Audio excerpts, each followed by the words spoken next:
A poor girl finds a billionaire locked in a giant cage, but when she sees his face, she says, "You look just like the man in the photo my mom keeps in her purse." And what happens next shocks everyone. The sky was painted orange when June spotted the butterfly. It wasn't just any butterfly. Its wings glimmered with an impossible blue against the late afternoon sun. June had been drawing in the backyard, but her pencil slipped from her fingers the moment the insect floated in front of her. "Hi," she whispered, carefully extending her hand. The butterfly fluttered away, as though inviting her to join in a game. June glanced at the house. Mom was busy making dinner. She had mentioned something about onions and crying. She wouldn't understand about following a special butterfly. "Wait," June pleaded, running after the little blue speck that was now flying out the slightly open gate. She had never gone out alone, but the butterfly seemed to know exactly where to go. It turned at the right corners, stopped by low fences, waited when June fell behind. The quiet street branched out into others. June knew the way to school, to the corner store, to the playground. This path was new. The houses were more spread out, the sidewalks less tended. "Where are you taking me?" she asked, her curiosity outweighing her fear. The butterfly flew higher and then swooped over an old wooden fence. June stopped. The land behind the fence was large and empty, overgrown with weeds and scattered with the remains of never-finished constructions. A vacant lot, like the kind Mom always told her not to go into. The butterfly landed on top of the fence, opening and closing its wings as if saying, "Come on, come on." June looked behind her. She wasn't exactly sure how long she had been walking. The sun still shone, but lower now. Soon Mum would call her for dinner and realize she was gone. Just for a little bit, she promised herself, and her absent mother. She found a space between the fence boards. It was small, but June was even smaller. She slipped through easily, inhaling the smell of earth and tall grass. Her sneakers sank slightly into the damp ground. The butterfly moved forward, passing broken concrete and bricks.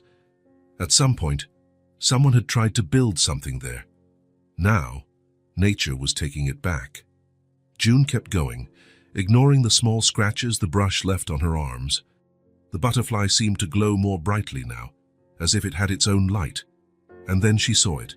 Hidden among tall shrubs and a pile of abandoned construction materials was a structure that didn't belong there, a cage.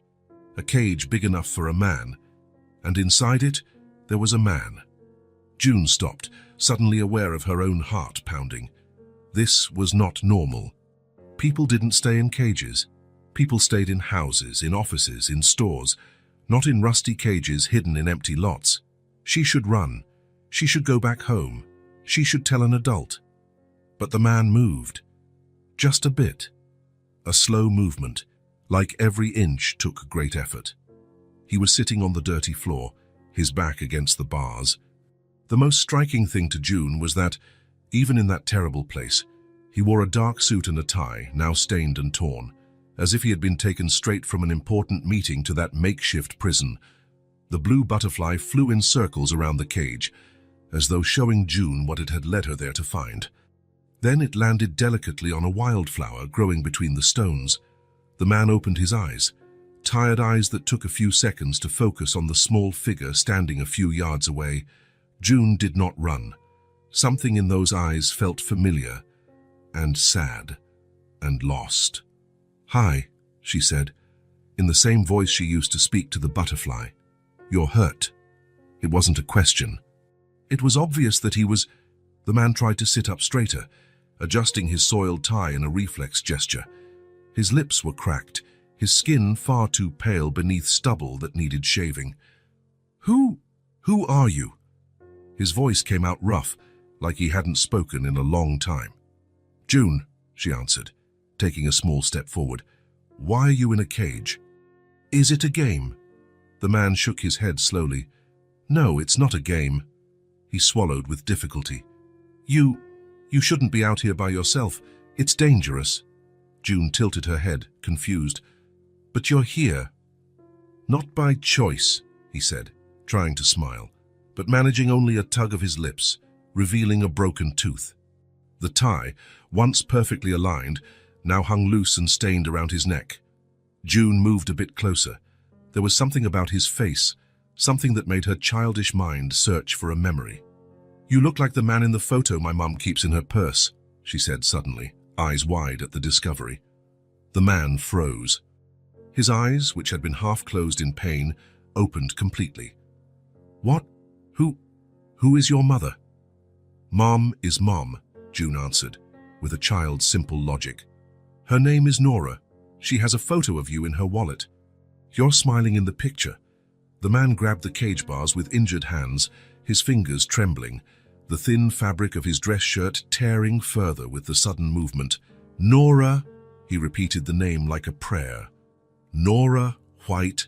June nodded, surprised. "You know my mom." He took a deep breath, as if trying to take in the information. His gaze roamed over June's face, her cheeks, her nose, her eyes. Something in that look made June feel strange, like he was searching for someone else in her. "June," he said finally, his voice stronger now, "please, get help. Tell your mom you found me. Tell her I'm alive." "Are you sick?" June asked, noticing how weak he looked in the suit that must once have been elegant. "Yes," he answered simply, "and I need to get out of here. Will you do that for me? Will you tell your mum you found a man who looks like the one in her photo?" June nodded firmly. Helping sick people was the right thing to do. Mum always said so. "I'll bring Mom," she promised, already turning to go. "Wait," the man called out. How did you find me?" June pointed to the blue butterfly, still resting on the wildflower. "She showed me the way." And before the man could say anything else, June ran back across the lot, slipping through the broken fence, trying to remember the way she had come. The sun was dropping faster and faster. Shadows were lengthening. June ran even quicker, a new kind of fear growing in her chest. Not fear of the man in the cage, but fear she might fail to help him in time. Nora looked at the clock for the third time in 5 minutes. A cold hand seemed to squeeze her heart. June was late. 15 minutes since she had called her from the backyard. 15 minutes of silence. "June!" she shouted again from the back door, her voice jumping an octave with rising panic. The backyard was empty. A drawing lay abandoned on the ground. The gate stood ajar. "No, no, no," Nora muttered, running to the gate. The quiet suburban street stretched out in both directions, with no sign of her daughter. She was about to run left, towards Sandra's house, her neighbor, where June sometimes played, when she heard a voice. "Mom! Mom!" June was running down the sidewalk from the right, cheeks flushed, hair sticking to her sweaty forehead, eyes wide with excitement. Nora sprinted to meet her, crouching down to grab her by the shoulders. "Where were you? Don't ever do that again. I was—" The words died as she noticed the scratches on her daughter's arms and the dirt on her clothes. "What happened? Are you hurt?" June shook her head, still trying to catch her breath. "No, I'm not hurt, but he is. Mom, there's a man in a cage. He needs help." Nora blinked, trying to process the words. "A man in a—" "What are you talking about, June?" "A blue butterfly showed me the way. There's a big lot, with tall grass, and he's there, in a cage." June's words tumbled out, as fast as her racing heart. "He's hurt, Mom, and really skinny. He's wearing a suit, all dirty." Nora stood up slowly, gripping June's hand firmly. "June, this is very serious. You really saw someone locked up. This wasn't a game or something you imagined." "It's real, Mom. He talked to me. He asked me to get help." Nora felt a chill run down her spine. If it was true, but how could it be? Children imagine things all the time. Maybe June had seen a homeless person, or someone resting near a structure that looked like a cage. "And he knows you, Mom," June continued, tugging her mother's hand with urgency. "He asked if you were Nora White." That made Nora pause. Her last name. How would a stranger know her last name unless he really knew her? "How did he know my name, June?" "Did you tell him?" "No, I just said Nora. He asked if it was Nora White, and I said yes." June was practically bouncing with anxiety. "Come on, Mum, it's getting dark." "Did he say anything else?" Nora asked, trying to keep her voice calm while her mind raced through possibilities. "None of them good." June nodded vigorously. "I said he looked like the man in the photo you keep in your purse, and he got all weird. He told me to say he's alive." Nora felt the blood drain from her face. The photo in her purse, the only photo she kept, the photo she never showed anyone, but that June had once seen when looking for a tissue. "June," she said, her voice almost disappearing. "What did he look like?" "The man you saw." June thought for a second. "Tall, with a beard, but weird. Not like Uncle Mark's. And his hair is all messy. He's wearing a suit and tie, but everything is dirty. Oh, and he's hurt on his face. And skinny, really skinny." Nora swallowed hard. It could be anyone. It had to be anyone. "I'm calling the police," she said finally, guiding June inside. "You'll show them where it is, but we'll go with help. Understand?" June nodded, relieved to be believed at last. "He's going to be okay, Mum." "We hope so," Nora replied, already dialing the emergency number, her heart beating so hard she thought it might burst from her chest. Officer Thompson looked from Nora to June, clearly skeptical. "So your daughter followed a butterfly into a vacant lot and found a man locked in a cage. Put that way, it sounded like a made-up story." Nora felt her cheeks burn. "I know how it sounds," she admitted. "But my daughter doesn't usually make up stories like this, and she knew details that had chilled her. Details about Joel, details June couldn't possibly know. "I can show you where it is," June insisted, tugging on the officer's uniform sleeve. "It's far, but I remember the way." Thompson sighed, looking at his partner, Officer Chen. She shrugged. "Doesn't hurt to check it out. Better than ignoring it and finding out later someone really needed help." "Okay," Thompson agreed. "We'll take a look. But you both stay in the car while we check, got it?" Nora agreed, holding June's hand as they walked to the squad car. Night was falling fast. How many hours had that man, whoever he was, been waiting for help? The drive was short, following June's hesitant directions. For a small child, the distance must have felt longer. But in reality, the vacant lot was less than 10 minutes away by car. "There," June pointed as they passed an old wooden fence. "Behind that fence." Thompson stopped the car and exchanged glances with his partner. "You two stay here. Lock the doors." Nora watched, heart in her throat, as the two officers grabbed their flashlights and approached the fence. Thompson found an opening to squeeze through, and the pair disappeared into the dark lot. "It's true, Mum," June whispered, her voice small now that the night had arrived. "He's there." Nora stroked her daughter's hair, speaking soothing words she didn't entirely believe. It was impossible. It couldn't be him. Joel had disappeared from her life a long time ago, by his own choice. Even if he were in town, why would he be locked up? Why would anyone do that? Long minutes passed. Nora could almost hear the seconds ticking in her mind, each one stretching into eternity. Then, through the squad car radio, came Chen's urgent voice. "We need an ambulance on scene. We have a male, approximately 35 years old, dehydrated, multiple injuries. He's conscious and wearing a business suit. Repeat, we need an ambulance right away." Nora closed her eyes. So it was true. There really was a man locked up in there. But it couldn't be. The radio crackled again. "Dispatch. Victim identified himself as Joel Holloway. Businessman reported missing 3 weeks ago. Confirm identity." The whole world stopped. The air froze in Nora's lungs. The name echoed in her ears like a deafening bell. Joel Holloway. The man from the photo. The man June had seen. The man who had once been part of Nora's life long ago.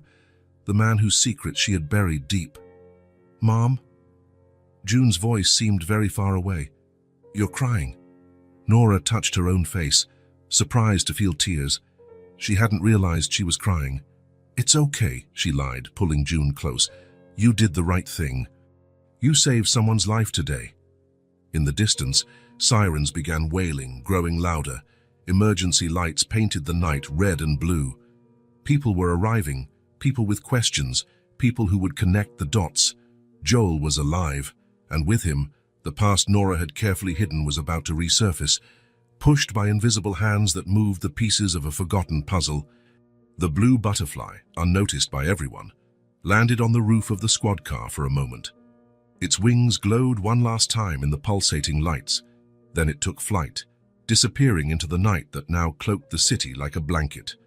Central Hospital was buzzing with activity. Doctors and nurses hurried along the fourth-floor corridor, where the most serious cases were treated. Outside room 412, 2 officers stood guard, a necessary precaution when the victim of a crime might still be in danger. Joel Holloway had arrived the previous night, dehydrated, with 3 broken ribs, a fractured wrist, and numerous bruises. The expensive suit he had on when he was found had been cut away by paramedics and replaced with a hospital gown.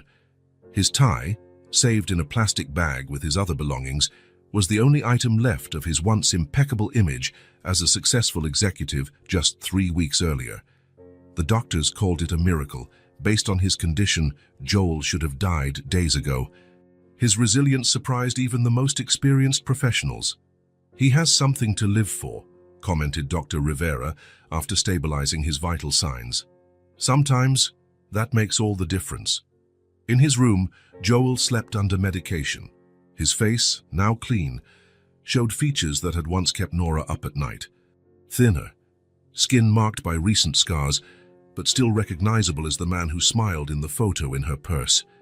Detective Brennan waited for the right moment to ask necessary questions. Who could want to hurt such a respected businessman? Why keep him alive but locked up like an animal? What secrets did this man hold? And perhaps the most intriguing question, how had a child following a butterfly been the only one to find him, when dozens of officers had been searching for weeks? The hospital couldn't keep the secret for long.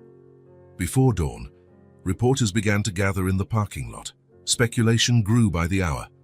Sources confirmed that Joel Holloway, CEO of Holloway Enterprises, missing for 3 weeks, was found alive, rescued under inhumane conditions, locked in an improvised cage, saved by a child who stumbled upon him by accident. Authorities are looking for clues about those responsible for the kidnapping. The news spread like wildfire. The morning had barely begun, and it was impossible to turn on the TV without seeing Joel's face on some channel. And in a small suburban house, just 10 minutes from that vacant lot, Nora watched it all with trembling hands. "Mom, it's the man from the cage." June pointed to the TV while eating her morning cereal. On the screen, an older photo of Joel from better times, confident, smiling, wearing a flawless suit at some corporate event. Nora simply nodded, unable to form words. She had spent the entire night awake, sifting through memories and doubts, wondering what would happen next. June Daz, with a child's innocence, viewed it all as a grand adventure. To Nora, it felt like the past coming back to haunt her. "Is he going to be okay?" June asked, licking her spoon. "I think so, honey." Nora finally found her voice. "The doctors are taking care of him." "Can we visit him? I want to show him my new drawing." Nora felt her stomach tighten. "Not right now, June. He needs to rest." What Nora really needed was time. Time to process. Time to decide what to do. Time she suspected she no longer had. The phone didn't stop ringing all morning. Friends, neighbors, co-workers, all wanted to know if it was true that Nora's daughter had found the missing businessman. Nora gave vague answers, shielding June from the sudden attention. By the 10th call, she let the machine pick up. "Mrs. White, this is Detective Brennan from the police. We need to talk about Joel Holloway's rescue. Please call back as soon as possible." Nora sat on the couch, staring at the phone like it was a bomb about to explode. It was only a matter of time before the questions began. Questions she wasn't sure she wanted to answer. On TV, another special bulletin started. The reporter, with a serious expression, relayed the latest developments. Joel Holloway remains in stable condition, but hospital sources say he is conscious and cooperating with authorities. The police continue to investigate the abduction, considered one of the strangest cases in recent years. Holloway, 35, is known for his rapid rise in the business world. Nora turned up the volume, every word about him hitting her like a stone. The businessman had recently finalized a multi-million-dollar deal with Vertex Corporation when he disappeared without a trace. Speculation suggests the kidnapping is related to this transaction, although the police have yet to confirm it. The images on the screen shifted to show the headquarters of Holloway Enterprises, an imposing building in the financial district. Nora knew that building. She had visited Joel's office once, at the start of their relationship. Back then, he only occupied a small suite, but he spoke about the future as if he could already reach out and touch it. "I'm going to build something that lasts," he had said, eyes shining with ambition, something that makes a difference. And apparently he did just that without her, without knowing about June. The report continued, now showing the Holloway mansion, where Joel's mother, Vivian, had given a brief statement that morning. "My son is a fighter. He always has been. We're grateful he was found and confident in his full recovery. The family asks for privacy during this difficult time." Nora felt a wave of bitterness rise in her throat. Vivian Holloway, the woman who had made it clear years ago that Nora wasn't good enough for her son. The woman who intercepted letters, blocked phone calls, built walls between Nora and Joel when he traveled for business. "Mom?" 144. June appeared in the doorway, clutching a colorful drawing. Nora quickly turned off the TV. "Yes, honey. I drew a picture of the blue butterfly. Do you think he'll like it?" Nora looked at her daughter, big, expressive eyes, an easy smile, a slightly upturned nose, features that weren't hers, features that belonged to Joel Holloway. "I'm sure he will," she replied, her throat tightening. Deerstoel with Teeshaven that afternoon, Nora finally returned Detective Brennan's call. The conversation was brief, professional. Yes, June had found Joel by accident. No, Nora didn't know anyone who might want to hurt him. No, she knew nothing of his business dealings, small, necessary lies, for now. Brennan seemed satisfied, but before hanging up, he added casually, "It's odd, you know. When we asked Mr. Holloway if he knew you or your daughter, he got very agitated. He insisted on thanking you personally." Nora closed her eyes, trying to control her breathing. "Probably because June saved him." "Probably," Brennan agreed, though his tone suggested there was more to the story. "Anyway, once he's stronger, I'm sure you'll have a chance to meet." After hanging up, Nora stayed seated, phone still in hand. It was only a matter of time now. Joel was conscious. Joel wanted to see her. Joel would have questions. How long, she wondered out loud, how long until he looks at June and sees himself? She rose and walked to the small office where she kept important documents. At the bottom of the last drawer, hidden under a stack of bills, was a dark wooden box. Inside it, everything she had tried to bury. Letters never sent. Photos from a perfect summer, a positive pregnancy test, tucked into an envelope, and the document she had shown to no one, June's birth certificate. The father's name left blank, a choice Nora had made when she realized Joel would never return. But now he was back, led by a blue butterfly straight into a life he didn't know he had. Nora shut the box firmly, as if she could trap the past inside it. But it was too late. Buried time was already pushing the lid open, ready to spill secrets long hidden. Outside, the late afternoon sun shone on the yard where June played, unaware of the storm gathering. On the muted TV, Joel Holloway's face kept appearing, side by side with footage of the hospital, where he fought not just for his health, but for the missing pieces of his story. Joel was alive, the man she had once loved, the father of her child. And with his return, Nora's secrets wouldn't remain secrets much longer. Night finally fell, bringing silence to Nora's house. June slept peacefully, hugging the new drawing of the blue butterfly she had made earlier. After a day full of phone calls and news, the quiet felt almost unreal. Nora sat on the back porch, a cup of tea in her hands. The liquid had long since gone cold, forgotten as her mind wandered into the past 7 years. 7 years since she had last seen Joel. Now he was back, brought by a chain of events orchestrated by fate or by a blue butterfly. She closed her eyes, letting herself drift back in time, to when anything felt possible, when love seemed enough. Nora had just turned 22 when she met Joel Holloway. She worked as a waitress in a cafe near the university, saving money to finish her studies. Joel came in every day, sat in the same spot, and ordered the same black coffee. Unlike other suited customers, he always talked to her. Never about the weather or trivialities. He asked about her dreams, her plans, and the books she read on her breaks. "You're different," he said one day while paying the bill. "There's a light in your eyes." Nora laughed, thinking it was just a fancy pickup line. But Joel didn't smile. He looked at her with an intensity that made her stop breathing for a second. "I'm serious. Most people I know have dull eyes. They go through life without truly living. You don't." The next day, he left his card with his phone number. A week later, they had their first date.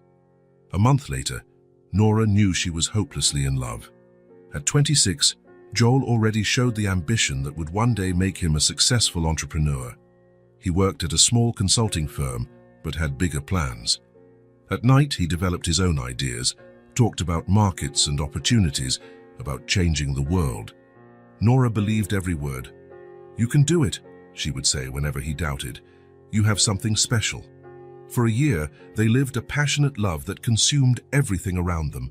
They shared a tiny apartment, big dreams, and the certainty they were meant to be together. Joel spoke of the future, as if he had it mapped out. The company's growth, the house they would have, the children. Then came the opportunity. "It's on the West Coast," Joel explained, his eyes shining with excitement. "A serious investor, Nora. Someone who believes in my project." Nora felt her heart clench. "How long?"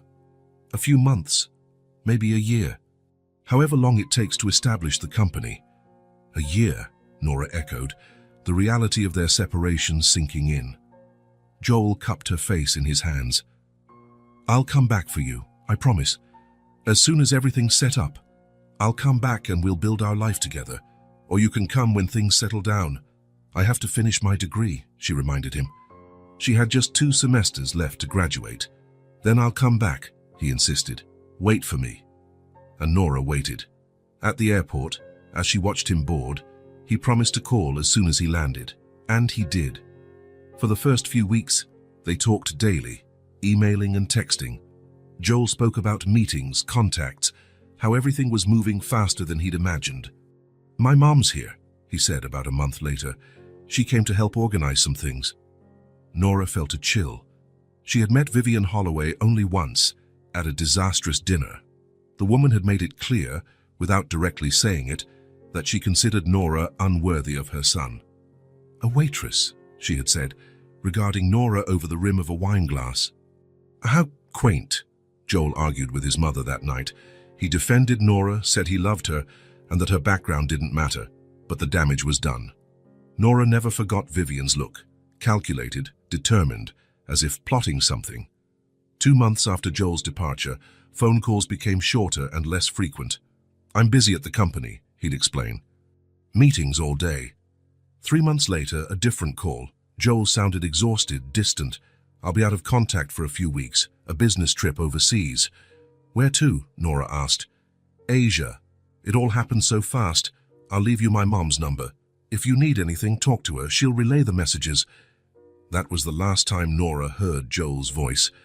The weeks turned into months. She dialed every number she had, but they went to voicemail. She sent emails that were never answered. Finally, desperate, she called Vivian. "Joel is very busy," the woman said, her voice as cold as ice. "He got your messages, of course. But please understand, dear, he's building a future. He can't be distracted." "Can I talk to him?" "Just 5 minutes. He's in Japan now, tricky time zone." Nora wrote letters, long letters, detailing her days, her feelings, her plans for when he returned. She sent them to the address Vivian reluctantly provided. "I'll make sure he gets them," the woman had promised. But the answers never came. Then came the positive pregnancy test. A life growing inside her, created during those last nights together before Joel left. Nora called every number she had, sent urgent messages. "We need to talk. It's important." Finally, Vivian picked up once more. "He's moved on," she said bluntly. "He thought it best not to stay in touch. You're young, Nora. You should move on too." "But I need to speak to him." "I'm pregnant." Vivian's voice grew even colder. "And how can we be sure it's his?" The accusation hit Nora like a slap. She hung up, unable to continue. In the following days, she tried a few more times, but Vivian's number had been blocked. Emails bounced back as undeliverable. The letters were returned to sender. Joel had vanished from her life as completely as if he had never existed, except for the child growing in her womb. Nora opened her eyes, returning to the present. The cup of tea was still in her hands, cold. The moon lit the small backyard. The tears she hadn't noticed before had dried on her cheeks. 7 years she had waited, not actively, not every single day, but part of her never stopped waiting. The same part that still kept that photo in her purse. She got up and walked quietly to June's room. In the darkness, she could see her daughter's shape asleep. The greatest gift Joel, unknowingly, had given her. The reason she had found the strength to go on. She raised June alone, with help from friends, working extra hours, studying late to finish her degree. She never put Joel's name on the birth certificate. If he didn't want to be part of their life, he wouldn't be forced to. But now he was back. And the truth, the one Nora held in her heart, was that she had never truly believed Joel had abandoned her by choice. Something about how everything happened felt off. The abrupt communication cut off, Vivian's cold words. Perhaps, Nora thought, lightly touching her sleeping daughter's face, perhaps it was time to find out what really happened. The invisible scars she'd carried for 7 years began to throb, reminding her of wounds never fully healed, wounds that would now have to be faced. The next morning brought a grey sky, as though even the weather was hesitant, torn between rain and sun. Nora stared at her open closet, trying to decide what to wear to the hospital. A part of her, the proud, hurt part, wanted to look good, strong, as though the last 7 years had been kind, not a constant fight. "Mom, we're going to be late," June's voice echoed down the hall. Nora grabbed a simple but elegant dress. She wasn't trying to impress anyone, she told herself. She just wanted to feel confident. June was already waiting in the living room, holding the drawing of the blue butterfly carefully folded in her small hands. She had woken earlier than usual, excited about the visit. "Do you think he'll like it?" she asked, showing the drawing for the 3rd time that morning. "I'm sure he will," Nora said, double-checking her purse to be sure they had everything. What she didn't admit to her daughter was the whirlwind of emotions swirling inside her. Fear, anger, confusion, and a small, treacherous spark of hope that refused to die, a spark that had survived 7 years of silence. The drive to the hospital was short, but it felt endless. June chattered away, oblivious to her mother's silence. She talked about the man in the cage, about how the blue butterfly had shown her the path, about how happy she was that he was getting better. "He looked so sad in that cage," June said, gazing out the car window. "Do you think he has kids?" The question hit Nora unexpectedly. I don't know, honey. Why do you ask?" June shrugged. "I just figured it must be sad to be locked in a cage far away from your family." Nora gripped the steering wheel tighter, focusing on the road. "Yes, it must be very sad." Parking the car, Nora took a deep breath, trying to organize her thoughts. "Remember what we talked about?" she asked, adjusting June's light jacket. "We'll just ask how he's doing, give him your drawing, and then we'll leave. Mr. Holloway needs to rest." June nodded, though her eyes gleamed with the hope of a longer visit. "Can I tell him about my school?" "We'll see," Nora said, making no promises. The hospital was less crowded than Nora had expected, but reporters still hovered near the main entrance. She held June's hand more tightly and used a side entrance to avoid the cameras. The first headlines about Joel's rescue continued to attract attention, though slightly less intense now. At the reception, a young nurse smiled as she recognized June from local news photos. "You're the girl who found Mr. Holloway, aren't you?" she asked, leaning over the counter. "How brave you were." June smiled shyly, while Nora explained why they were there. "Room 412, 4th floor," the nurse said. "But I think someone's with him right now." The elevator rose slowly, every floor making Nora's heart beat faster. What would she say to him? How would she explain 7 years of silence? What if he asked why she had stopped trying to reach him?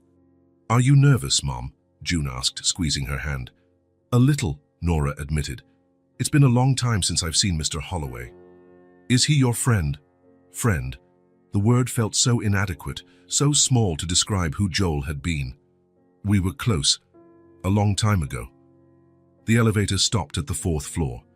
Nora straightened her dress, took a deep breath, and stepped out with June by her side. The white corridor seemed endless. Room 408, 410, and then finally 412. They had just arrived at the door when it opened. An elegant woman stepped out, adjusting her expensive coat in a smooth motion. Nora froze in place, immediately recognizing the face from her worst nightmares. Vivian Holloway. 7 years had changed little about Joel's mother. Maybe a few more grey hairs expertly covered, maybe deeper lines around her eyes. But her posture was still perfect, her gaze sharp, her air of superiority untouched by time. Vivian stopped abruptly, her eyes widening for a fraction of a second as she recognized Nora. Then she glanced down at June, who clutched her drawing of the blue butterfly. Something cold and calculating passed across the older woman's face. "Ms. White," she said at last, her voice controlled. "What a surprise." Nora felt as if she were 17 again, being judged by those same eyes. But now there was more at stake. Her daughter was there, looking curiously at the stranger blocking the doorway. "We came to see Joel," Nora said, keeping her voice steady. June wanted to see how he's doing. Vivian studied the girl for an uncomfortably long moment, her gaze traveling over June's face with unsettling intensity. When she spoke again, her tone was calculatedly gentle. "You must be the little heroine who found my son. How brave you were." June, usually talkative, just nodded, instinctively stepping closer to Nora. "I brought him my drawing," she said finally, holding out the folded paper. "It's the blue butterfly that showed me the way." For a moment, something flickered across Vivian's face, a hint of emotion quickly suppressed. She looked at Nora again, and all traces of warmth vanished. "Joel is resting now. The doctors just gave him medication. June just wants to give him a drawing," Nora insisted. "We won't stay long." Vivian's expression hardened, and she took a step forward, effectively blocking the entrance. Her voice dropped to an icy whisper only Nora could hear. "He's finally coming back to a normal life. We're rebuilding what was broken." Her eyes flicked quickly to June. "I won't let you show up now and complicate things." "Not this time." Nora felt blood rush to her face, anger building inside her. "He asked to see us. The detective brought us here yesterday." "A mistake," Vivian replied quickly. "Joel isn't thinking clearly after what he's been through. I'm protecting him, as I always have. As I always have. As I always." The words echoed in Nora's mind, bringing back all the suspicions she'd buried over the years. The unanswered letters, the blocked calls, the messages that never arrived. "You don't have the right to stop this visit," Nora whispered, so softly the words barely came out. "I was clear about wanting to see us." Vivian's face remained impassive, but her eyes shone with glacial determination. "You disappeared from his life for 7 years," she hissed, each word cutting like ice. "And now you appear, suddenly, with a child in tow. What's your plan exactly?" Nora met Vivian's gaze without flinching. "I'm not planning anything. June saved his life. She just wants to know if he's okay." "What a fascinating coincidence, don't you think?" Vivian's eyes narrowed slightly as she looked at June again. "Out of everyone in this city, it was your daughter who found him." The implication hung in the air between them. Nora felt her throat tighten. Vivian had always been a master at making her feel small, inadequate, and suspicious. "It was the butterfly," June chimed in, seemingly unaware of the tension between the two women. "She showed me the way." Vivian looked at the child with an expression mixing dismissal and curiosity. Then she turned back to Nora with a practiced smile. "Joel needs peace and quiet now. Not distractions from the past." "Mom," June tugged on the sleeve of Nora's dress, "can we give him the drawing now?" Before Nora could reply, Vivian turned to June with a calculated smile. "Why don't you give the drawing to me, dear? I promise I'll make sure he gets it as soon as he wakes up." June glanced up at Nora, clearly uncomfortable, clutching the paper to her chest as though protecting it. "We'd better come back another day, June," Nora said finally, placing a protective hand on her daughter's shoulder. "Mr. Holloway needs to rest right now." Vivian smiled triumphantly, then turned back to Nora with a politely distant expression. "Thank you for helping my son, but you can go now." That old contempt was there, in the subtext of her courteous dismissal, the same tone she used on the phone years ago, telling Nora Joel was too busy to speak to her. Nora swallowed, staying silent. Part of her, the young, insecure part, wanted to run away from that corridor, that hospital, those memories, but another part, the woman who had survived alone for 7 years, refused to be dismissed so easily. "Come on, June," she said finally, her voice quiet but firm. "We'll be back when Mr. Holloway is feeling better." Vivian arched an eyebrow, clearly interpreting the words as a retreat. "There's no need to bother him again. The family appreciates your concern." "He asked for us," Nora repeated, staring at Vivian. "We will come back." Something in Nora's tone made Vivian's expression shift subtly. A flash of worry, perhaps even uncertainty, crossed the older woman's face. Nora took June's hand and turned away. She could feel Vivian Holloway's gaze piercing her back as they walked along the corridor to the elevator. "Mom, why doesn't that lady like us?" June asked when they were far enough away. Nora sighed, searching for words simple enough to explain something so complicated. "Some people are very protective of those they love." "But we just wanted to give him a drawing," June insisted, her child's logic unable to grasp adult complexities. "I know, sweetheart." Nora squeezed her hand. "Maybe we can try again another day." As they waited for the elevator, Nora glanced back one last time. Vivian still stood there, a sentinel at the door of room 412, guarding Joel as she always had, keeping Nora at bay as she always tried to do. But something had changed, Nora realized as the elevator arrived, something fundamental and irreversible. In Vivian's eyes, beyond her usual coldness, there was something new, worry, maybe even fear. Because now Nora wasn't alone. She had June at her side, the child who, by some miracle or destiny, had found Joel when all of the Holloway's resources and connections failed, the girl who followed a blue butterfly and changed everything. In the car, June asked if they could come back tomorrow. Nora looked at her daughter, at the determination in her eyes, at the courage she'd shown following a creepy vacant lot to save a stranger. "We'll try," she replied, a new resolve growing inside her.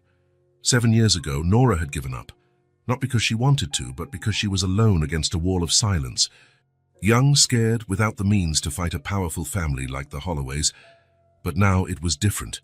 Now she had June. And no matter how hard Vivian tried, she couldn't deny that it was this little girl who saved her precious son when all the Holloways' power and resources failed. "Mom," June said as they drove away, "I think he'd be happy with my drawing." "I think so too, honey," Nora answered, a new determination blossoming within her. "And we'll make sure he gets it. Because Vivian Holloway might have won a battle today, but the war was only beginning." And this time, Nora wasn't fighting just for herself or for a past love. She was fighting for something much bigger. She was fighting for the truth. The hospital room seemed smaller every day. Joel Holloway, sitting on the edge of his bed, gazed out the window at the world beyond, a world he had nearly lost forever. 3 weeks in the darkness of that rusty cage had taught him to value the simplest things: sunlight, wind on his face, the freedom to simply walk, and faces, especially 2 faces he couldn't get out of his mind. "Mr. Holloway, your medication." The nurse entered with a cup of water and some pills. It was the 5th week of recovery, and the doctors mentioned he might be discharged in a few days. Joel swallowed the pills mechanically, still gazing out the window. "Thank you, Claire." When she left, Joel picked up his new phone. His old one had vanished along with him on the day of the kidnapping. He scrolled to a recently added contact, Marcus Daniels, private investigator. He typed a brief message. "Any updates?" The answer came minutes later. "Address confirmed. We'll send details soon." Joel closed his eyes, feeling both relief and apprehension. Ever since he'd learned that Nora and June had tried to visit, and that his mother had blocked them, as he'd discovered through a talkative nurse, he knew he had to find them again.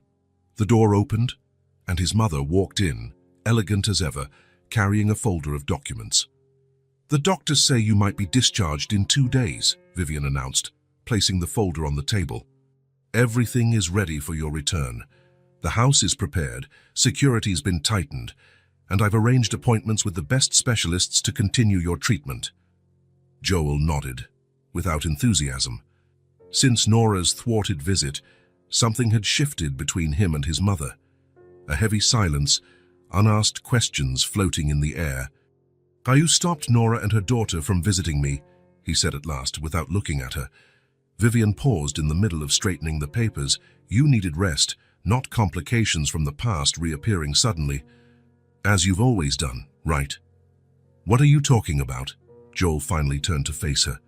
7 years ago. The letters, the calls. You always stood in the way." Vivian's face hardened. "I did what was best for you. That girl was a distraction from your goals. Look how far you've come without her." "Look where I ended up," Joel repeated bitterly, pointing at the bruises still marring his body. "A successful businessman who almost died in a cage, alone." "Joel, I've let you control my life for too long, Mother." His voice was calm but resolute. "I'm not going to let that happen again." Vivian studied her son, seeing something different in him. The near-death experience had changed something fundamental in Joel Holloway. The son who always followed her advice, trusted her decisions, was now looking at her with new eyes. "What do you plan to do?" she asked at last. "Start over," he replied simply. "Fix what was broken. Reclaim the lost time." "With her, after 7 years?" Vivian shook her head. "People change, Joel. She's not the same girl you knew." A slight smile touched Joel's lips. "You're right. She's not. She's a woman who raised an amazing daughter, a daughter who saved my life when no one else could." Vivian grabbed her purse, clearly uncomfortable with the direction of the conversation. "Get some rest. We'll discuss this when you're thinking more clearly." After she left, Joel checked his phone again. Another message from Marcus Daniels. An address, a discreet photo of a yellow house with a small front yard, and a schedule when Nora usually arrived home from work, when June returned from school.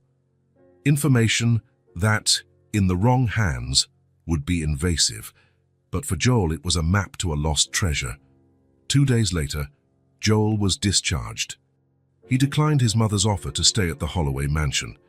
Instead, he took a cab to the hotel where his driver had left a car for him, a simple model, nothing like the luxury vehicles he used to drive.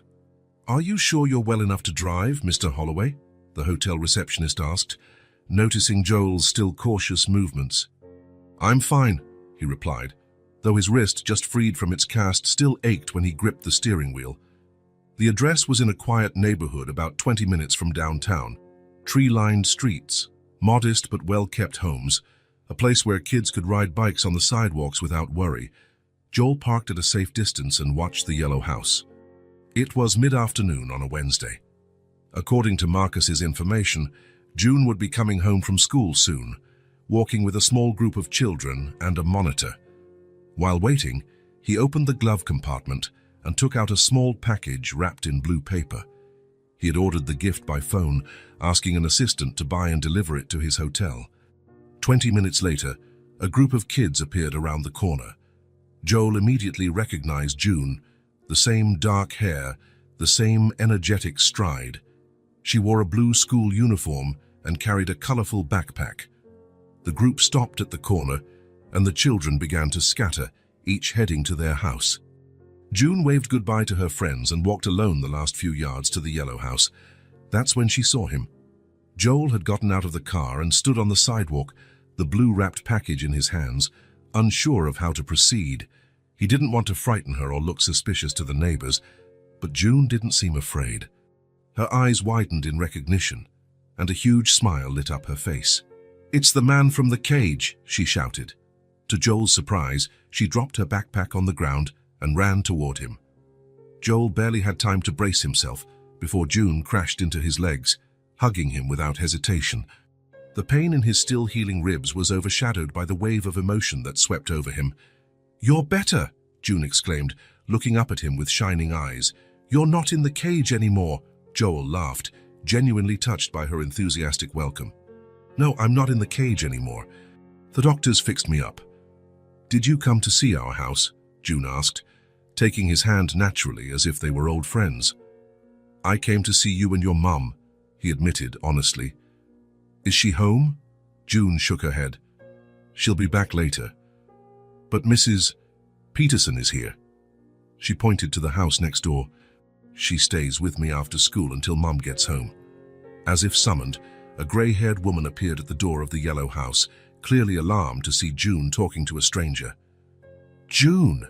What did I say about talking to strangers? She called, hurrying down the steps. He's not a stranger, June protested. He's the man I saved. The one from the cage. The older woman's expression shifted instantly as she recognized Joel from the news. Oh, Mr. Holloway, forgive me.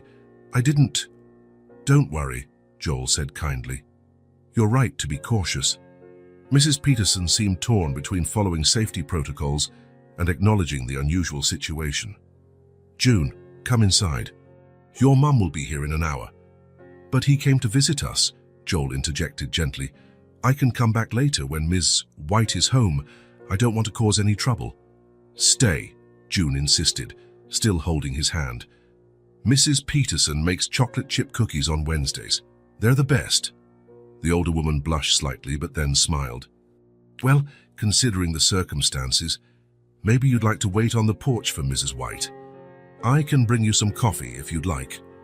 Joel accepted the invitation and soon found himself sitting on the porch of the yellow house, a cup of coffee in hand, with June chatting excitedly by his side, showing him her school drawings, talking about her friends, and describing the blue butterfly that disappeared after that day.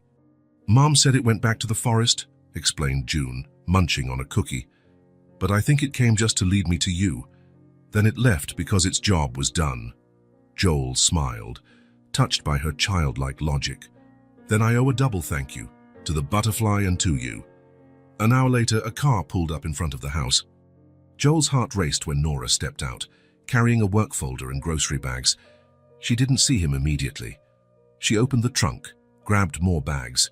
June ran toward her, practically bouncing with excitement. Mom, guess who came to visit? Nora lifted her eyes, following June's pointing finger. The shock on her face was obvious. The bag slipped from her fingers, landing on the sidewalk. Joel stood up from the wicker chair, his still sore body protesting the sudden movement. They stayed like that for a moment, Nora frozen by the car, Joel on the porch, June in between them, looking back and forth without understanding the sudden tension. Hi, Nora, he said finally, his voice low and uncertain. Mrs. Peterson, sensing the intensity of the moment, quietly picked up her purse. I'll be next door, Nora. If you need anything, you know where to find me. She passed Nora, giving her a reassuring squeeze on the arm, and left, casting curious glances behind her. Joel walked down the steps, approaching hesitantly. Let me help, he offered, bending to pick up the dropped grocery bags, ignoring the twinge in his still healing ribs. That seemed to snap Nora out of her trance. No, you shouldn't. Your injuries. Their fingers brushed as both reached for the same bag. A brief electric contact charged with 7 years of absence. How did you find us? Nora finally asked. A private investigator, Joel admitted. I hope you don't mind. I had to see you both, to properly thank you. June watched their exchange with interest. Mom, he came to see us. Isn't that cool? And Mrs. Peterson gave him cookies. Nora looked from her daughter to Joel, clearly torn by conflicting emotions. Finally, she took a deep breath and gestured to the house. Would you like to come in? I think we have a lot to talk about. Joel nodded, relieved. He picked up some of the bags and followed Nora and June into the yellow house. The interior was exactly how Joel imagined, a cozy space with personal touches everywhere, photos of June on the walls, children's books piled on a low shelf, a sofa with colorful cushions. A real home, not just a place to live. Nora asked June to wash her hands and change clothes while she put away the groceries. Joel offered to help, and they worked side by side in the small kitchen, a charged silence hanging between them. You look well, he said at last. Nora gave a faint smile. You look alive. Which is a big improvement since the last time I saw you. My mother told me you tried to visit, and she stopped us." "It wasn't a question." Joel sighed. "I'm sorry about that. Vivian has always been protective." "That's one way to put it," Nora replied, shutting the fridge door harder than necessary. Silence returned, heavier this time.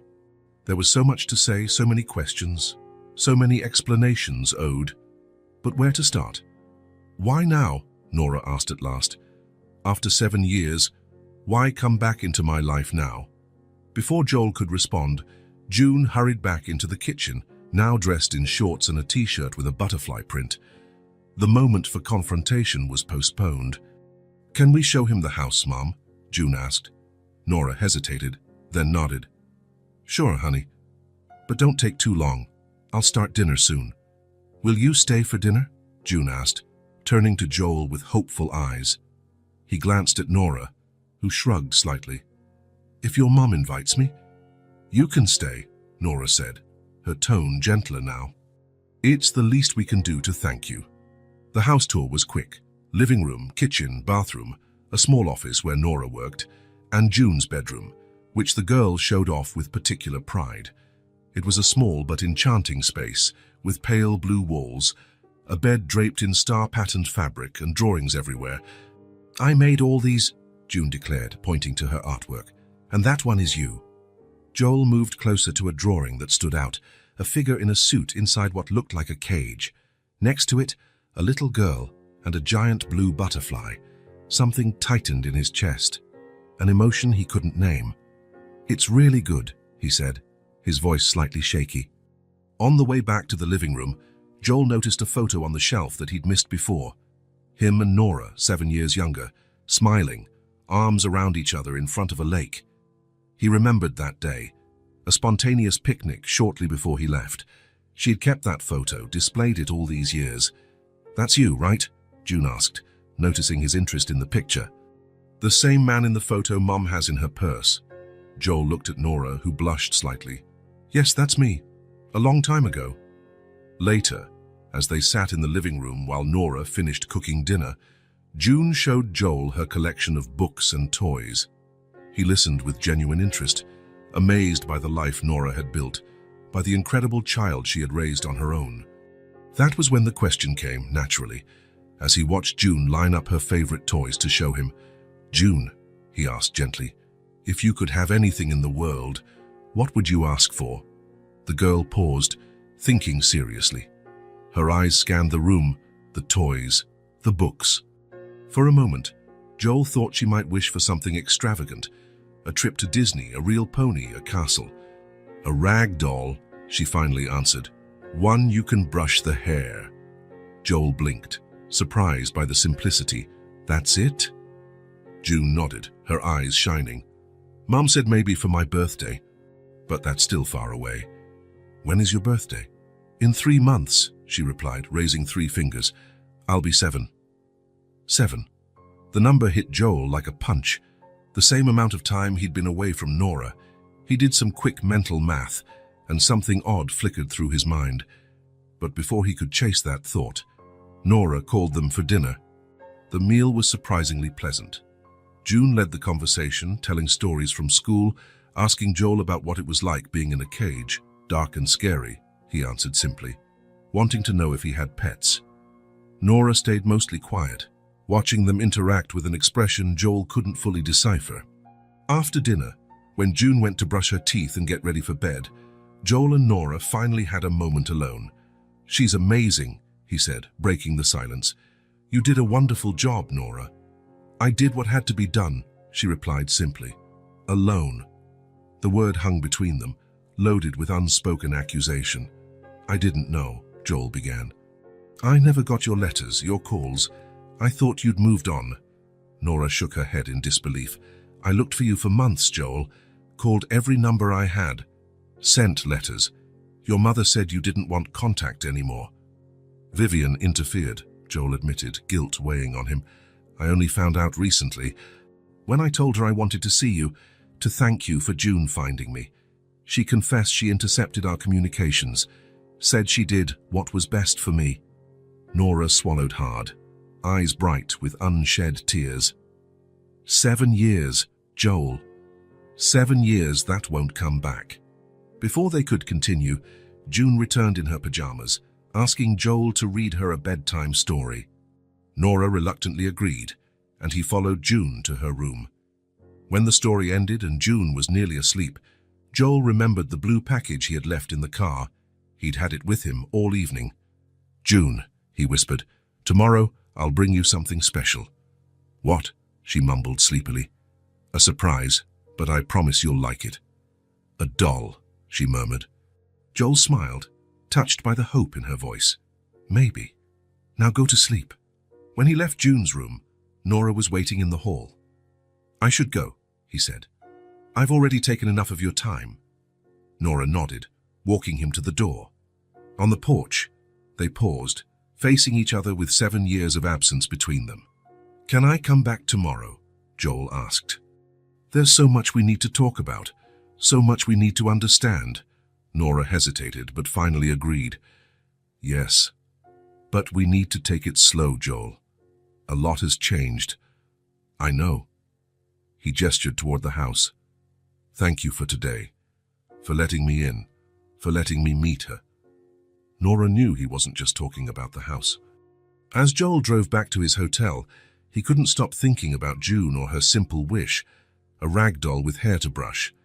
That girl lived in a modest home with a working mother, likely without many luxuries. He could offer her the world, expensive toys, trips, anything money could buy. Yet she asked for something so simple, something any child would treasure from someone who cares. That girl could have asked for anything, and she asked for love, disguised as a toy. And Joel, driving through the night, promised himself he wouldn't disappoint June, or Nora, not this time. Saturday morning dawned under a clear sky and mild sun. Nora woke early, as usual, even on weekends. Joel's visit the night before had left her mind spinning with questions. She prepared breakfast on autopilot, scrambled eggs, toast, orange juice. The familiar morning sounds calmed her nerves. Routine was a safe harbor. June was still asleep, hugging the small wooden horse Joel had given her at the hospital. Nora paused in her daughter's doorway, observing the peaceful face, dark hair spread across the pillow, so similar to someone else's. The doorbell rang, snapping her out of her thoughts. 10 in the morning, too early for visitors. She dried her hands on her apron and walked to the door, her heart inexplicably racing. Joel stood on the porch, holding a large package wrapped in colorful paper with a pink ribbon. He looked different today, more relaxed, wearing jeans and a simple blue shirt instead of the suit he once always wore. "Good morning," he said with a hesitant smile. "I hope I'm not too early." Nora shook her head. "No, it's fine. June's still asleep, but come in." Joel stepped inside, placing the package on the living room table. He seemed more at ease, more like someone who belonged in that space. "Coffee?" Nora offered. "I'd love some." They sat at the small kitchen table. Joel looked around the cozy space, floral curtains, June's drawings taped to the fridge, a plant hanging above the sink. "How did you manage?" Nora asked, breaking the silence as she poured the coffee. "What? The doll? You barely had time." Joel smiled, taking a sip. "I have my ways. After I left here, I made some calls until I found the right store. The owner opened just for me." "The privileges of being Joel Holloway," Nora remarked, a slight ironic note in her voice. "Actually, the privileges of being a man desperate not to disappoint a child," Joel corrected gently.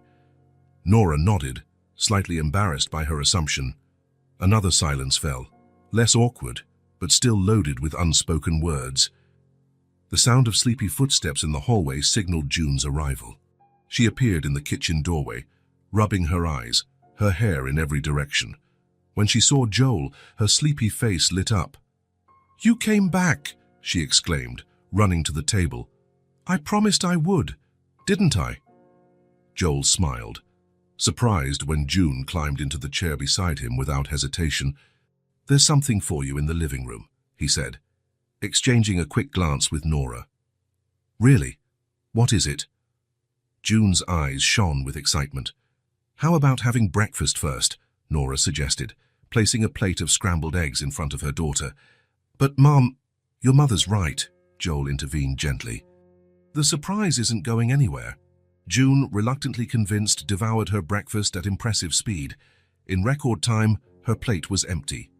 Done! Can I see it now? Nora and Joel shared an amused look. Brush your teeth first, Nora instructed. June practically flew to the bathroom. Left alone again, Joel and Nora exchanged a smile. Has she always had this much energy? Joel asked. Always, Nora confirmed. Since she was a baby, she'd wake up smiling.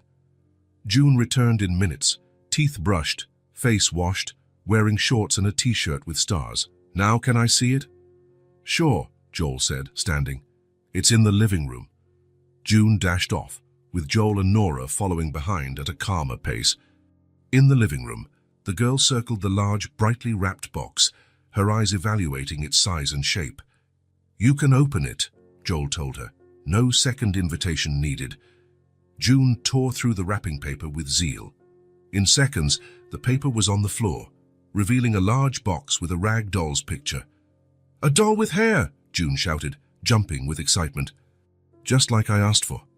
But it wasn't just any doll.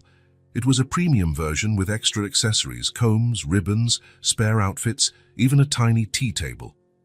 Open it, hurry, June pleaded, barely able to contain her excitement.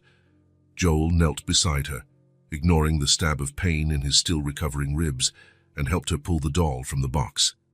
Together they removed it, a handmade creation of soft fabric, long yarn hair, embroidered eyes, and a meticulously detailed dress. She's beautiful, June whispered, cradling the doll in awe. I'll call her Blue, like the butterfly. Joel smiled, touched by the connection. That's the perfect name. Nora watched the scene with an unreadable expression, joy mixed with something deeper. June, what do you say when you receive such a special present? Thank you, June exclaimed, throwing her arms around Joel in a sudden hug that nearly knocked him over. Joel froze for a moment, caught off guard, before hugging her back gently. His eyes met Nora's over the girl's shoulder, a look filled with unspoken emotion. You're welcome, kiddo, he finally replied. You deserve it.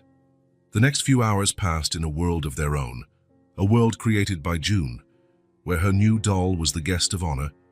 Joel let himself be pulled into that universe without resistance, leaving behind the successful businessman to become just another participant in children's play. In the living room, now turned into an improvised beauty salon, June carefully styled the doll's yarn hair, while Joel held mirrors and ribbons as instructed. Have you ever brushed a doll's hair before? June asked, fully focused on her task. Actually, no, Joel confessed. I'm new at this. I can teach you, June offered seriously. It's easy. You start from the ends and work your way up. Joel watched, fascinated, as June demonstrated, her small face scrunched in concentration. There was something mesmerizing about the seriousness with which she approached this simple chore. Soon, the doll had a fancy braid decorated with colorful ribbons. Now it's your turn to brush, June declared, handing Joel the comb. I'm not sure I can make it look as good, he hesitated. It doesn't have to be the same. So can do it your way. With large, clumsy fingers, hands used to signing contracts and shaking hands at negotiations, Joel attempted to copy the delicate moves June had shown him. The result was a crooked braid with strands sticking out everywhere. June examined it critically, then smiled. It's okay for your first time, Joel laughed, surprised by her graciousness. Thank you. I guess I need more practice. That's fine. You can come tomorrow again and I'll teach you more. The simplicity of that offer hit Joel in an unexpected way. The ease with which June included him in her world, the natural assumption that he would come back, as though his place were there with her.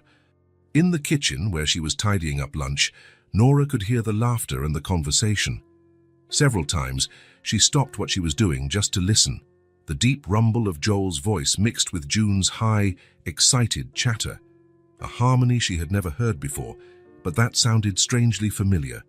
After lunch, the game evolved into an imaginary tea party. Joel sat in a chair too small for his frame. Wearing a paper hat June insisted was essential for the occasion. The doll, Blue, took the place of honor with her new hairstyle, while June served tea in empty cups and offered pretend cookies on plastic plates. More tea, sir? June asked in an affected voice, holding a tiny toy teapot. Yes, please, madam, Joel replied, playing along so seriously that June burst into giggles at every line. From the kitchen window, Nora watched. Joel Holloway, the powerful businessman, perched on a child's chair wearing a paper hat, pretending to drink tea with a 6-year-old girl and her cloth doll. That was when the tears began. Silent, unexpected, rolling down her cheeks without warning. Nora braced herself against the sink, letting the emotion flow. They weren't just tears of sadness, though there was pain. Pain for 7 lost years, for moments like this that never were. They were also tears of relief, from an old wound finally exposed to the air. For the first time, she saw them as she had once dreamed in the early months of pregnancy, when she still believed Joel would return, father and daughter, bonded by something deeper than words or knowledge, an invisible connection that even 7 years apart hadn't erased. Nora quickly wiped her face when she heard June calling her name, inviting her to join the tea party. She put on a smile and went to the living room, sitting on the floor with them, accepting an empty cup and complimenting Joel's paper hat. The afternoon passed with games, stories, and laughter. June showed Joel her favorite books, her drawings, her collections of colorful stones and dried leaves.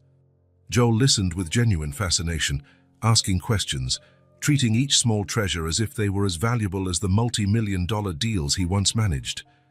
And maybe they were. And the sun was setting, painting the sky orange. By the time June finally gave in to exhaustion, dozing off on the couch with the doll Blue clutched firmly, Joel covered her with a light blanket Nora handed him. She had quite a day, he observed, looking at the sleeping girl. I guess we wore her out. You made her very happy, Nora replied. I've never seen her so excited about someone. Joel felt warmth fill his chest. She's an incredible kid, Nora. You did an amazing job. Nora gestured toward the porch. Want to get some air? June will probably sleep for a while. The porch of the yellow house was small but welcoming, 2 wicker chairs side by side, hanging plants overhead, garden lights that automatically turned on at dusk. They sat in silence for a few minutes, watching the sky darken. Thank you for today, Nora said finally, for the gift, for spending time with her. It meant a lot to June. It meant a lot to me too, Joel replied. More than I can explain. Silence returned, more comfortable now, as if something had been settled. The lights in nearby houses began to flicker on, little yellow beacons in the growing darkness. Can I ask you something? Joel turned to face her. Sure. Why do you still keep my photo? He asked softly. June said you have one in your purse, and I saw the other on the shelf. After everything, after all the silence. Nora gazed at the horizon for a long moment before answering. Because even when everything fell apart, I needed to believe it was real. Her voice was gentle but firm. That what we had wasn't just something I made up. That the man I loved truly existed, even if he had moved on without me. Joel closed his eyes briefly, absorbing her words. I thought you'd forgotten me, he admitted. When I got no answers, when the calls stopped. I thought it was just a chapter in your life you preferred to close. Nora turned to him, surprised. I never stopped trying to reach you, Joel. I was the one who got no answers. What do you mean? I waited. Her voice grew more intense. For months. I called every number I had. I sent letters to the address your mother gave me. Left messages with secretaries and receptionists. Nothing. Total silence. Joel swallowed, realization dawning. Vivian. Yes. The confirmation came bitterly, but without surprise. Your mother. She told me you had chosen to move on, that you didn't want contact, that you had other priorities now. She lied. Joel's voice hardened. I never got your letters. I never knew about your calls. When I asked about you, she said you'd stopped looking for me. That you'd moved on with your life. She showed me a magazine, Nora continued, remembering clearly. A photo of you at an event, arm in arm with another woman. He's found someone from his own world, she told me. And you believed it. What else could I do? You never answered, never called. Nora turned to face him, pain clear in her eyes. "I even tried when I realized I was pregnant. I begged your mother for your contact." Joel went pale. "You told her you were pregnant?" "I started to. She cut me off. She asked how she could be sure the baby was yours. She said you wouldn't want to know anyway." A heavy silence followed. 7 years of life shaped by lies, choices made on false information. "I'm sorry," Joel said at last, "for not realizing what she was doing, for trusting her when she said you'd moved on." Nora shook her head slowly. "I fell for it too. I believed you'd simply chosen another life." Joel reached out hesitantly, brushing his fingers across Nora's on the arm of the chair, a delicate, almost shy touch. "What do we do now?" he asked quietly. "With all this truth?" Nora didn't pull her hand away. "I don't know. I just know I can't keep pretending you're just the man June saved. Not after today.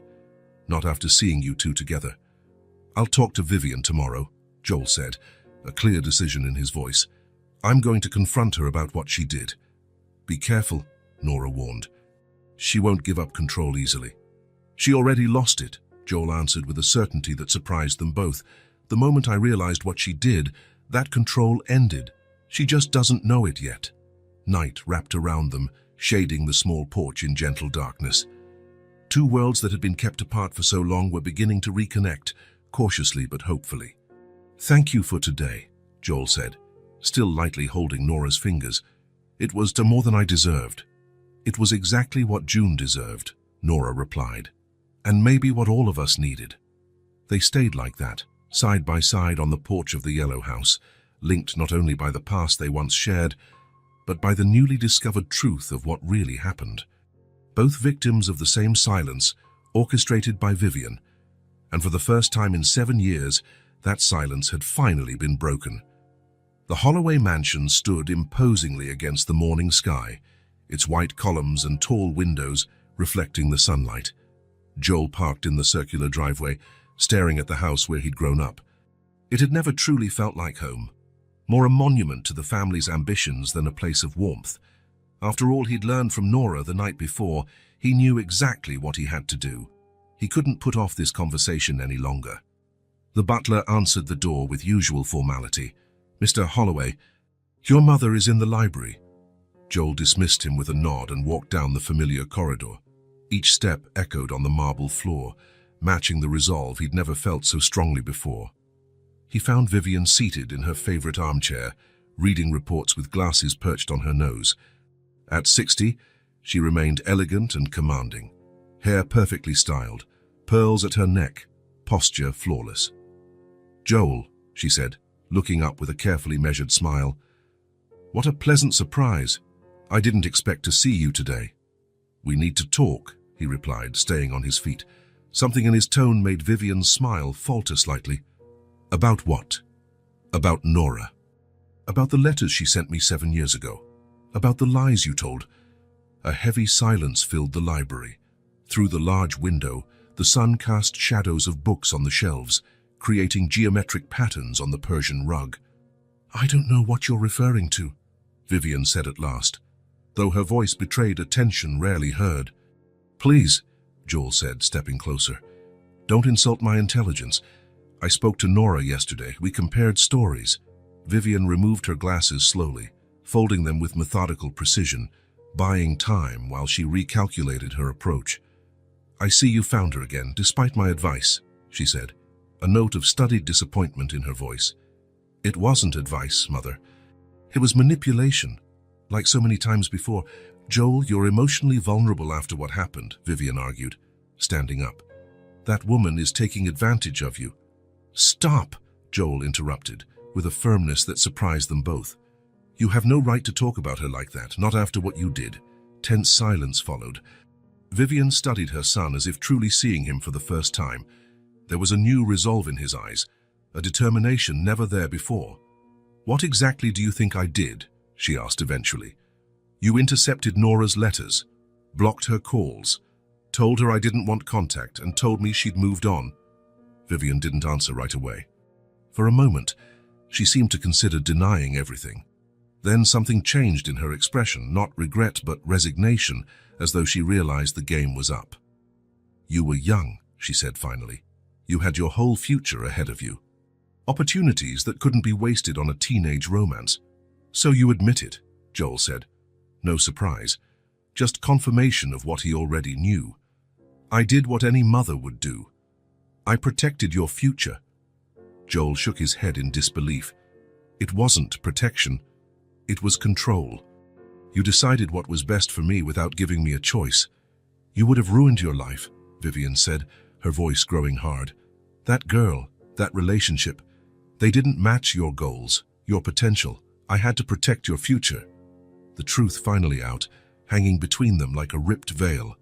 Joel regarded his mother, the familiar face now revealing a calculated coldness he had chosen not to see before. "And in doing so, you destroyed what I most wanted to live," he replied, voice low but firm. Vivian stepped closer, touching his arm, a maternal gesture she often used to calm disagreements, to regain control. "Look at everything you've accomplished, Joel. The company, the success, the respect, everything we dreamed of." "Everything you dreamed of," he corrected, pulling away from her touch. "You never asked what I truly wanted. You were too young to know what you wanted?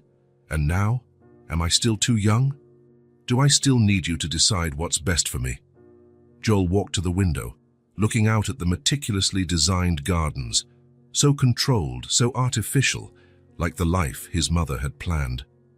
"How many other decisions did you make for me?" he asked. "How many opportunities, relationships, experiences did you filter because they didn't fit your vision of my life?" Vivian's silence was answer enough. "I'm going to pack my things," Joel said, heading toward the door. "I'm not coming back to this house." "Where will you stay?" Panic bled into her voice. "With that woman? With that child? My decisions are no longer your concern." "Joel, please," Vivian persisted, following him down the corridor. "Think about what you're doing. Don't throw away everything we've built over sentimentality." Joel stopped, turning to face her one last time. There was no anger in his gaze, just a surprising calm. "I'm not throwing anything away. I'm starting to build something for myself, something real." He climbed the stairs to his old room, gathering some clothes and personal items into a single suitcase. When he came back down, Vivian was waiting in the foyer, composed, but with eyes that betrayed her worry. "You'll regret this," she said as Joel walked to the door. "When you realize the mistake you're making. The only mistake I made was letting you decide my life for so long." Leaving the Holloway mansion, Joel felt the weight of decades of expectations fall from his shoulders. For the first time in his adult life, he was genuinely making his own choice, and it was the most liberating thing he'd ever experienced. Rain fell in sheets when Detective Brennan called Joel. 3 days had passed since his confrontation with Vivian, and Joel was staying at a hotel near Nora's house. Though she'd offered the guest room, they agreed they needed time, for June, for themselves, to process all that was happening. "Mr. Holloway," Brennan's voice sounded urgent. "We have new developments in your case, significant ones. Can you come to the police station today?" "Did you find out who was behind the kidnapping?" Joel's heart sped up. "We'd prefer to talk in person, and you might want to bring your lawyer."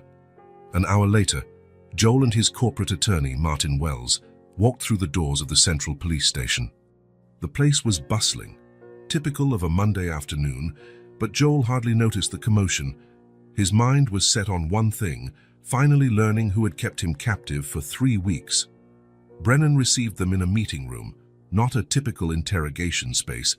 A good sign, Joel thought.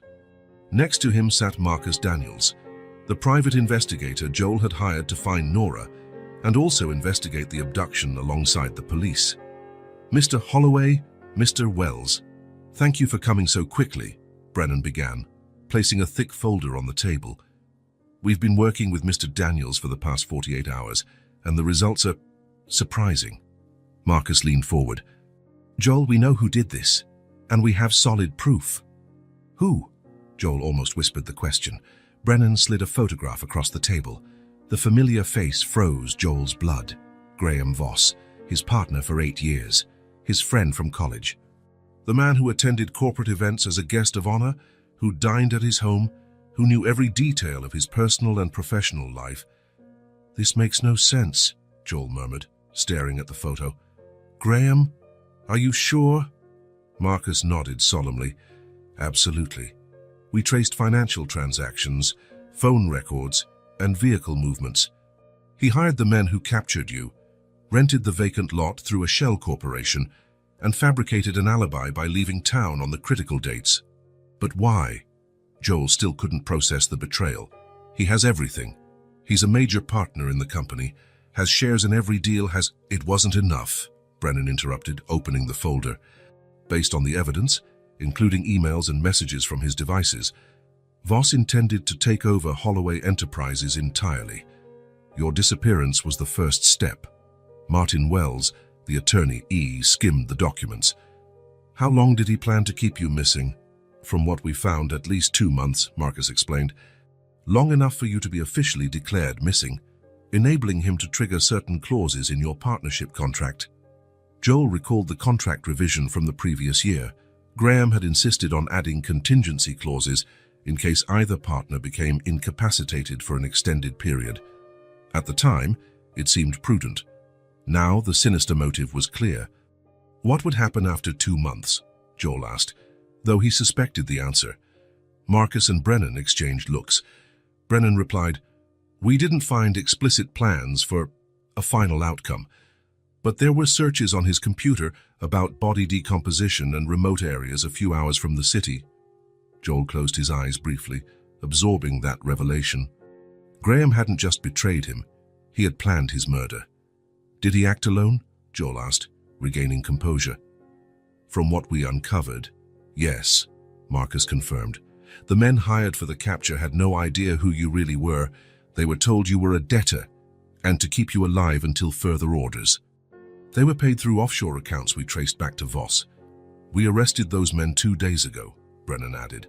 "They confessed and identified Voss as the ringleader." Martin Wells stood, adjusting his suit. "And Graham Voss? Has he already been taken into custody?" "We're on our way to arrest him now," Brennan said. "We wanted to let you know first, Mr. Holloway, given how personal this betrayal is. Also," he hesitated for a moment, "we thought you might want to be there." Joel considered it. Graham Voss, the man he'd known since he was 20, who witnessed his climb in business, who apparently envied him to the point of plotting his death. "Yes," he decided, "I want to see him when he's arrested." The Holloway Enterprises office occupied the top 5 floors of a downtown high-rise. Joel knew every corridor, every room, every detail of the place he'd built from the ground up. Now he followed Brennan and 2 uniformed officers to the executive level, where Graham was likely to be. The receptionist's eyes widened at the sight of Joel entering with the police. "Mr. Holloway, we didn't know you'd be in today." "Is Graham in his office?" Joel asked, ignoring the curious stares of employees starting to gather. Yes, in a meeting with the finance department," the young woman stuttered. Joel motioned to Brennan, who moved forward with the officers. In the main conference room, Graham Voss was standing by a PowerPoint presentation, gesturing animatedly to a group of executives. At the sight of Joel, he paled. "Joel," he said, forcing a smile. "I didn't know." "Graham Voss," Brennan interrupted, stepping forward with a paper in hand. "You're under arrest for the kidnapping and illegal imprisonment of Joel Holloway, as well as conspiracy to commit homicide." The silence was absolute. The executives looked from Graham to Joel, stunned. Graham, for a moment, looked about to deny everything. Then he saw Marcus enter the room with a box of evidence, and something in his eyes shifted. "You weren't supposed to be found so soon," he said at last, surprisingly calm. "It was a perfect plan." "Plan?" One of the executives stood. "What's he talking about, Joel?" "He abducted me and planned my death to take over the company," Joel replied, his eyes fixed on the man he'd once called a friend. "Driven by envy and lust for power?" "It's more complicated than that," Graham protested as the officers handcuffed him. "You always had everything so easily, Joel. The name, the family money, the connections. I worked twice as hard for half your recognition." Joel said nothing, There was nothing to say to justify such betrayal. "He has the right to remain silent," Brennan began, reciting his Miranda rights as he led Graham out of the conference room. Employees watched in shock as Graham was taken down the hallway in handcuffs. He kept his head high but avoided eye contact with anyone. Joel followed a few steps behind, feeling neither triumph nor pleasure, only deep exhaustion and, oddly, relief. That night, after dealing with the press and reassuring alarmed investors, Joel drove to the Yellow House. Nora waited on the porch, having followed the day's events in the news. "How are you?" she asked when he sat beside her. "Still processing," Joel admitted. 8 years of friendship, dinners, trips, confidences. "And all that time, he envied you. Apparently, in the emails they found, he called me the lucky one who never valued what he had." Joel sighed, running a hand over his tired face. Maybe he was right about that. Nora didn't respond. There were no easy answers for a betrayal that deep. The front door opened, and June came out in her pajamas, holding the doll Blue. "Mom said you had news," she said, sitting on the step below them. Joel exchanged a glance with Nora, who nodded slightly. "Yes," he answered, choosing his words carefully. "We found out who put me in that cage. It was someone I thought was my friend, but he wanted to take my place and keep my things." June frowned, taking in the complexity only children can. "And he went to jail, like in the books." "Yes, he was arrested. The police found all the proof." "So it's over?" Joel glanced at the night sky, at the stars shining after the day's rain. He pictured Graham being led to a cell, Vivian isolated in her mansion, the lost years that would never return. "It's over," he said finally. "What?" June asked, hugging her doll. Joel looked at Nora, then at June, feeling a clarity he hadn't felt in a long time. "The dark part of the story," he said softly. "Now we can start a new chapter." June seemed satisfied. For her, it was simple. The villains were defeated, the hero was safe, and life would be better going forward. Joel envied that simplicity, that childlike certainty. Summer arrived in full force, painting the sky a brilliant blue and flooding gardens with bursts of color. 4 months had passed since Graham Voss's arrest, 4 months of change, adjustments, and discovery. The city park was crowded on that sunny Sunday. Families spread out on the lawns, kids chased kites, couples strolled hand in hand along shaded paths. In a quieter corner, under the shelter of a large oak tree, Joel spread out a checkered blanket on the grass. "Is this a good spot?" he asked, looking at Nora carrying the picnic basket. "Perfect," she answered, setting the basket down. "Just enough shade, but we can still see the lake." June ran ahead a few yards, chasing a dragonfly hovering over wildflowers. Her bright laughter rang in the air, so carefree that everyone nearby smiled automatically. "June, come help us set up," Nora called, taking containers of food from the basket. The girl raced back, cheeks flushed with sun and excitement. In the past few months, June had blossomed even more. Joel's consistent presence in her life had added a new layer of security and happiness.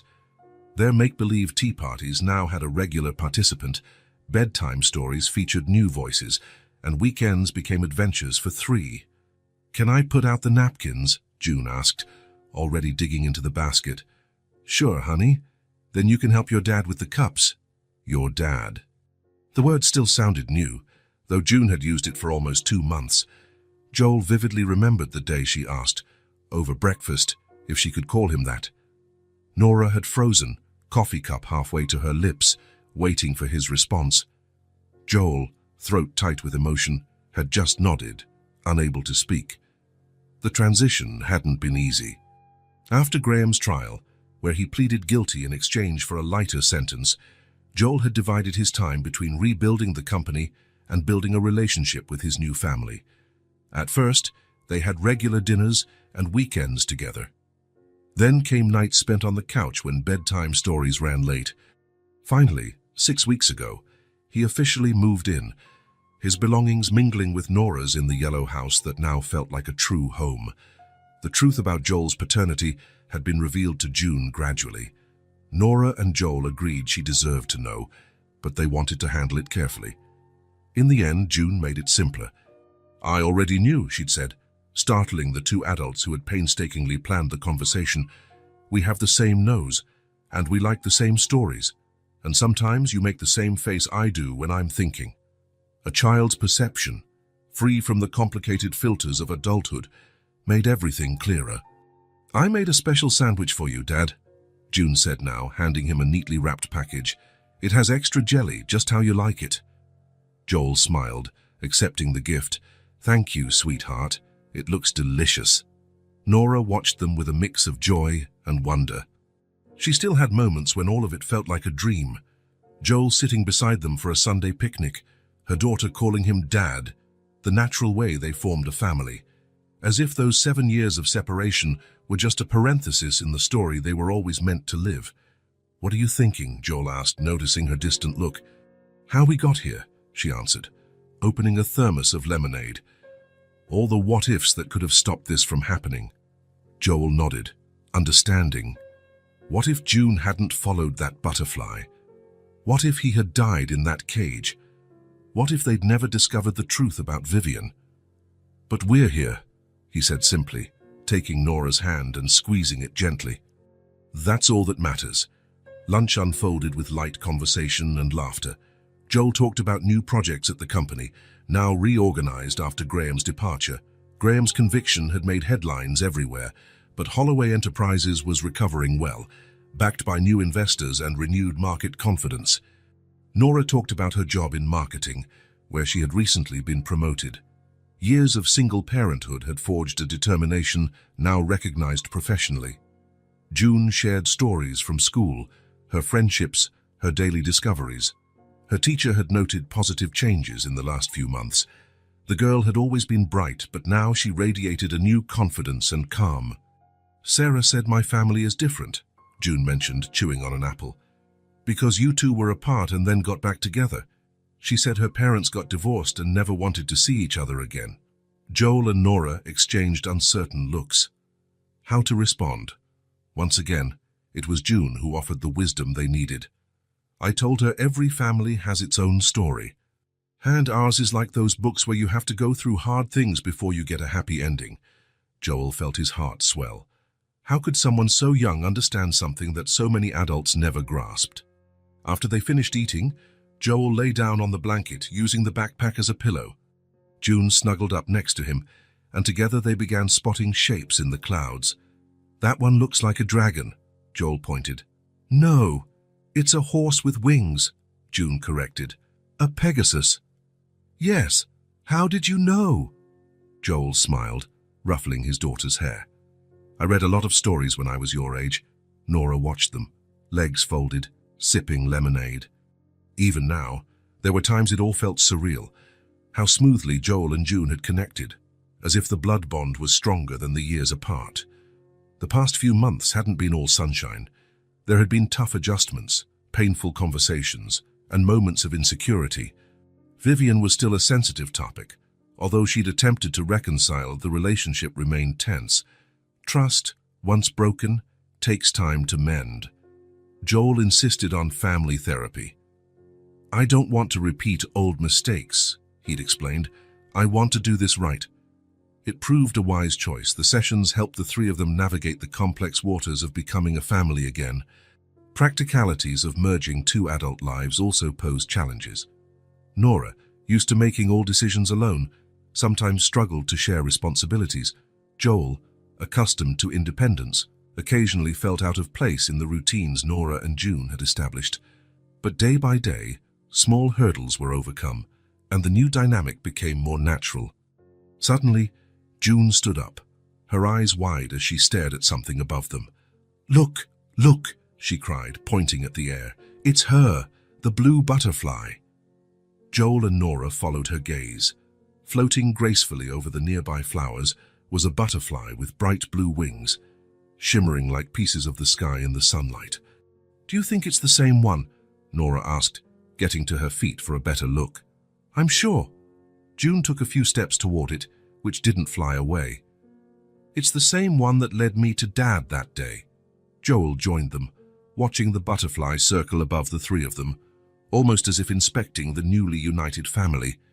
She knew, June said with absolute conviction, unique to children. She took me right to you. The butterfly landed briefly on a nearby flower, opening and closing its wings slowly, as if acknowledging June's words. Maybe she came to check if we did a good job, Joel suggested, draping his arm around Nora's shoulders. If we fixed what was broken, did we? June asked, looking between them. Nora smiled, her eyes meeting Joel's. Wordlessly, she slipped her hand into his, their fingers interlacing, an easy habit formed over the past few months. Yes, Nora answered, but we didn't fix it to make things how they were before. We built something new, Joel added. Something stronger. The butterfly lifted off again, circling the little family one last time before rising into the sky, its brilliant blue wings blending with the infinite blue above. June waved goodbye, as though the butterfly could see the gesture. Thank you, she whispered to the wind. Joel reflected on the symbolism of that tiny creature, a seemingly fragile insect that had changed the course of 3 lives with its whimsical flight. Could there be a purpose to that? Or was it just chance at work in mysterious ways? Whatever the answer, he felt deeply grateful. On the drive home, June dozed off in the back seat, worn out from running in the sun. Nora was at the wheel, while Joel gazed out the window, admiring the familiar streets of the neighborhood he now called home. What are you thinking? Nora asked, noticing his reflective silence. How lucky we are, he replied. How many people get a second chance like we did? It wasn't just luck, Nora said softly. It was also choice. You could have taken another path when you learned the truth. Joel nodded, understanding what she meant. It wasn't only destiny that had reunited them. Not just that. It was June's bravery in following a butterfly, Nora's persistence in keeping that photo, Joel's resolve in facing his mother and choosing his own path. It was the courage to look back, confront the past honestly, and still choose to move forward. Together. When they arrived at the yellow house, the place that now belonged to all 3 of them, Joel carried the sleeping June inside. Nora followed with the picnic basket, watching how gently he removed her shoes before covering her with a light blanket. Later, they sat on the porch under a starry sky, and Joel held Nora's hand between his own. Thank you, he said simply. For what? For not giving up, for raising our daughter with so much love, for letting me come back. Nora leaned her head on his shoulder, her body fitting naturally against his as though they were made for each other. The Holloway family had returned, not to what they were before, but to something new, something stronger, built on love, truth, and conscious choice. And somewhere, perhaps, a blue butterfly watched, content with a job well done. If this story touched your heart, subscribe to the channel and turn on notifications so you don't miss the next ones. Leave a like, because it helps this story get recommended to more people. See you in the next story.